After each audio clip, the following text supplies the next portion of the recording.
네네네네. 여기 새로. 네. 얘도 이해가.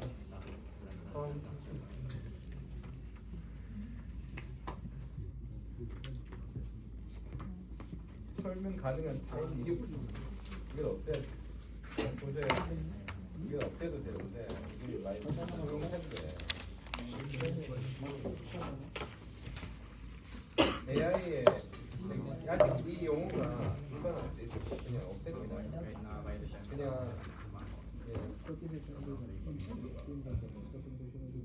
AI 기반으로 씁시다. AI 기반. 아니면 그냥 뺍시다. 보안을 위한 자,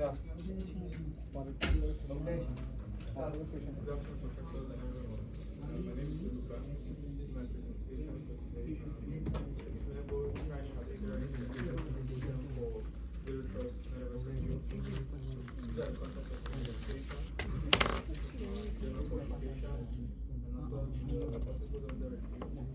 First, I'd like to introduce the definition of the Metaverse. The Metaverse basically refers to the convergence of the physical and the immersive, the virtual world. So, the underlying components of the Metaverse include computation, storage, communications, and data, which all form the immersive nature of the Metaverse. So the Metaverse market is growing and projected to exceed over 50 billion USD by the year 2030. These are accompanied by the statistical data from the World Economic Forum. More specifically in this study, we focus on the infrastructure layer of the Metaverse. The infrastructure layer talks about the computing infrastructure that keeps the Metaverse running and immersive. For the specific focus, we talk about the attacks and Metaverse attack surface. So these are like the general integration of diverse technologies like the user devices, network, server, user behavior, the virtual world, and then blockchain. In this study, I identified the limitations of other studies which talk about adversarial attacks, and then the excessive use of energy resources, and then model explainability, and lastly, the limitations of self-hosted blockchain platforms. In this study, I proposed a zero trust paradigm that addresses these four limitations. For the previous approaches, the centralized approach just aggregates model predictions to a centralized server, which has its own limitations. Then there's the decentralized architecture that uses and uploads and downloads model weights and updates. For the distributed architecture using blockchain, what happens here is that there's distributed storage, validation, and then a reward mechanism for users that contribute to the intrusion detection in the Metaverse.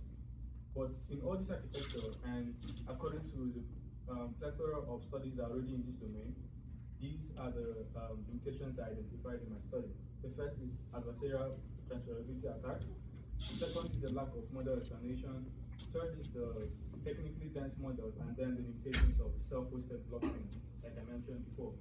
So these are the categories of these studies that I mentioned: the centralized, the FL-based, and then the blockchain limitations. I'll move to the system model. For the first system model that I developed in this study, I intended to approach my study from already existing works of adversarial transferability attacks. This is the main problem.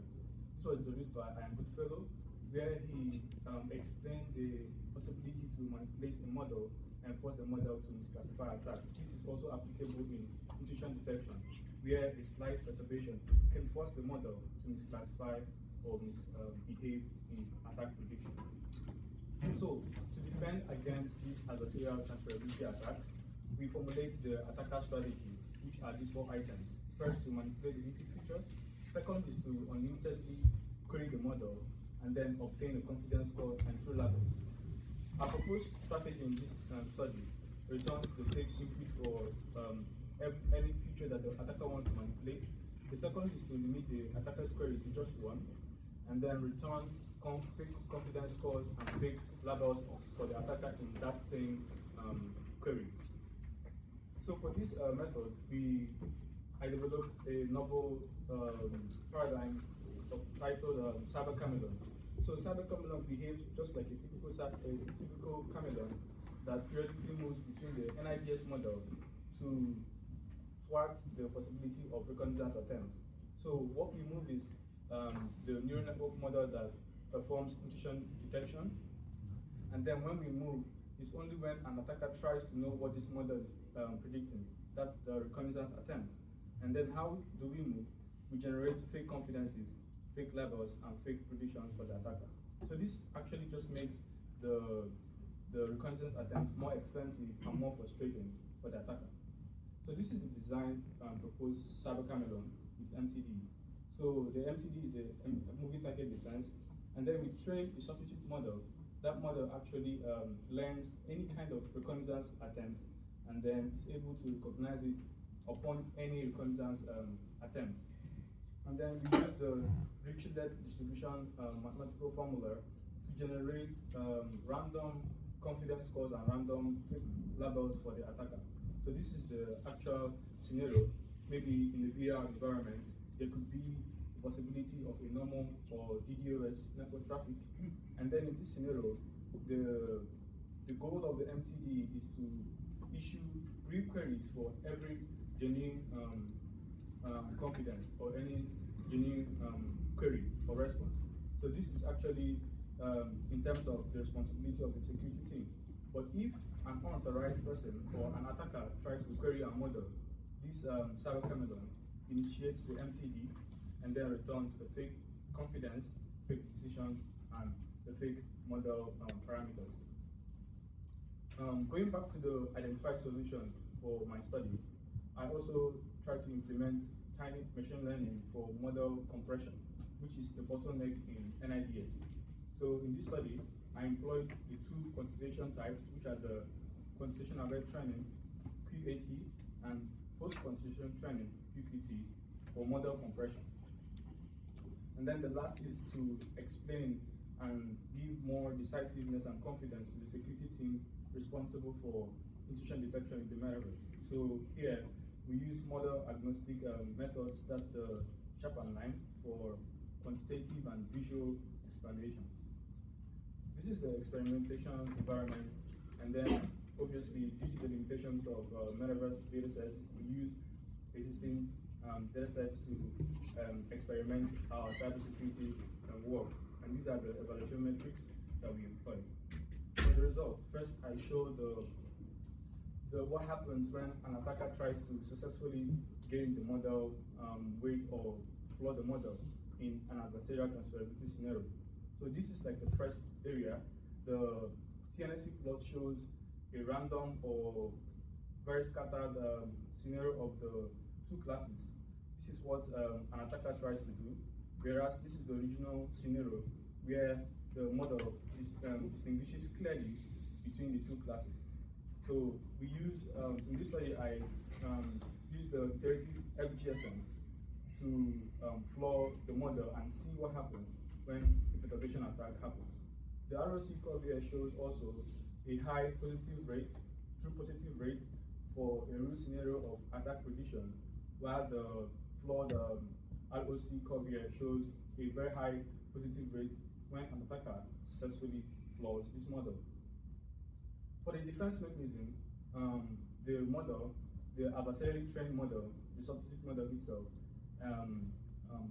effectively classifies malicious versus normal attacks. At the same time, our intended goal is achievable here, where for each confidence score, the attacker returns the MTD, the design MTD returns fake confidence score and fake class for the attacker. The idea is to make the reconnaissance attempt very expensive and very frustrating for the attacker. So this MTD efficiently solves the problem when we evaluate the scenario with 10 samples of test data. For the quantization results, the PQT and the QAT are the quantization types that are employed in this study. The results show that the tiny ML with quantization reduces 4 times memory cost but does not affect the model parameters. So this is the effect of the memory usage quantization, both with the PQT and QAT. In terms of execution time, the quantization-aware training method is time-aware and consumes slightly significant time compared to the post-training quantization. And then we see that this tiny result or this efficient result can be deployed in Metaverse HMDs or Metaverse lightweight devices for intrusion detection in the Metaverse, and as well achieve the bottleneck of energy constraint, which was identified in our motivation for this study. For the visual result, we show the certainty, decisiveness, and the confidence of the model with quantization, with the qualitative and quantitative results. So these are like the decision impact ratio and confidence impact ratio of the model. And then a cybersecurity expert can evaluate the decisiveness and confidence of the model in terms of quantitative metrics. And then we show like for each instance or for each scenario or for each attack predicted, how certain is our model sure of a normal or anomalous attack prediction. So these are the line visualization that show the explainability of our results. We compare our results with existing literature in this domain, and then we discover that in comparison to other studies, our model, our proposed system is adversarially strong. There's no foolproof security against adversarial attack, which is an ongoing discussion, but we address the problem of adversarial defense or adversarial capability. We also address the problem of resource exhaustion due to heavy deployed models in intrusion detection. And also, we address the problem of explainability, which has become a bottleneck in AI and models that rely on machine learning. For the conclusion, this thesis presented a zero trust framework that addresses the problem of adversarial attacks, timing, machine learning, and also explainability in the metaverse. Our future work will involve the use of semantic communication, that's SEMCOM deep neural networks for metaverse and IDS. We also design an incentive and collaborative metaverse and IDS for to reward users or participants or nodes that contribute to intrusion detection in the metaverse. And also, I will also investigate and provide results for the efficiency of blockchain as a service for metaverse and IDS. In all already existing works that have used blockchain for their intrusion detection, they host the whole infrastructure by themselves. But blockchain as a service functions like cloud services that you just outsource the whole incentive mechanism or incentive design to these companies, and so that they can focus on the incentive mechanism of the blockchain while the security team can focus more on intrusion detection. With this, I'd like to conclude and thank you.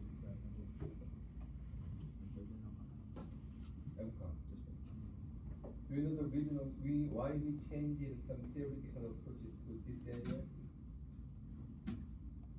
Briefly speaking, on the money, friend with some kind of more profitable area. So you also try to find out some pocket on the money. Okay, so but you know, I mentioned to you, so you try to focus on some kind of the e-commerce also. Yes, bro. Just only some metaverse is very ambiguous. As use case, you have to combine your approach to our crypto wallet system. It's more practical, more easier. Metaverse is too wide, too many various cases. For approval, you have to connect wallet system. Okay.